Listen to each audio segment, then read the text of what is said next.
Crews from City Water and Light in Jonesboro are putting new power poles in the ground to accommodate the power needs the new NEA Baptist Hospital, clinic, and Center for Cancer Care will need, as well as the new businesses that are located on Highway 49.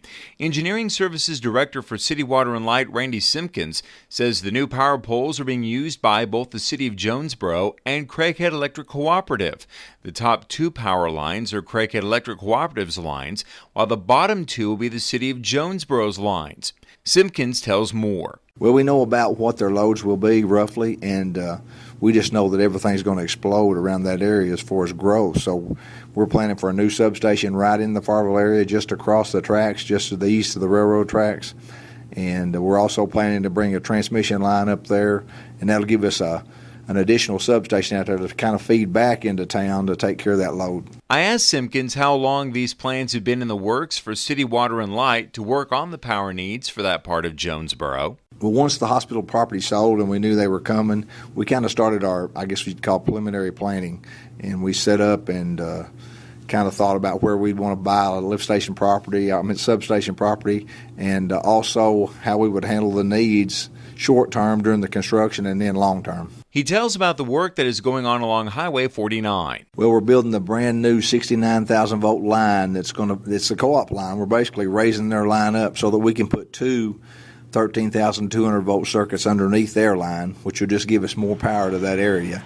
And we'll also, again, building a substation down at the Farville area that we'll be able to bring low voltage or 13,200 volt circuits out of it toward Jonesboro. Simpkins tells how the city will provide needed power to the new hospital and other businesses temporarily and over the long haul. Well, we just kind of have a general idea of how we're going to feed it short term, which is from our existing substations, and then how we'll want to feed it long term. With a hospital, a lot of those have an automatic transfer switch, which means they have a circuit that they're on and they have to be able to transfer in case that circuit goes down to another source. And because of that, it kind of takes a redundant substation. So that's kind of what we're working on. We just kind of generally look at that area. We know about what loads are based on other areas of the city where we've had to do this, and we'll be putting 40 megawatts of transformers out there, which is a tremendous amount of power. It's very similar to the substation that's located right at ASU. The new substation will be an important part of getting the power needed to those areas along Highway 49.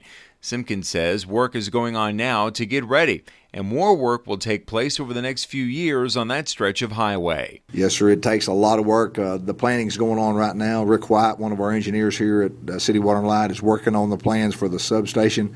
We've already bought the property. We already started construction in that area, basically the dirt work. Transformer's been ordered. The switchgear's been ordered. And it'll just be, over the next 5 years, we'll put the one transformer in and probably be adding a second one soon thereafter, which would get us to that 40 megawatt load. Simpkins says at least 20 employees will be working on that area for quite some time to address the needed power. Well, in our group, probably we won't have more than 25 guys working out there on the power line and on the substation at various different times. But City Water and Light's always got folks out in that area. We got meter readers out all the time.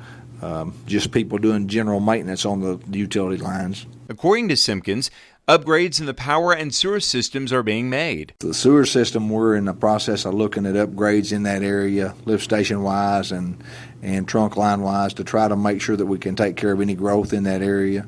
The water system we've just added a new water treatment facility out on Commerce Drive, and we're looking at bringing lines up kind of the same direction that the power line is going to follow, up Kathleen, that will get us up into Farville area so that we'll have adequate water. And Simpkins says work on Highway 49 will continue over the next couple of months and urges motorists to use caution while traveling through that area.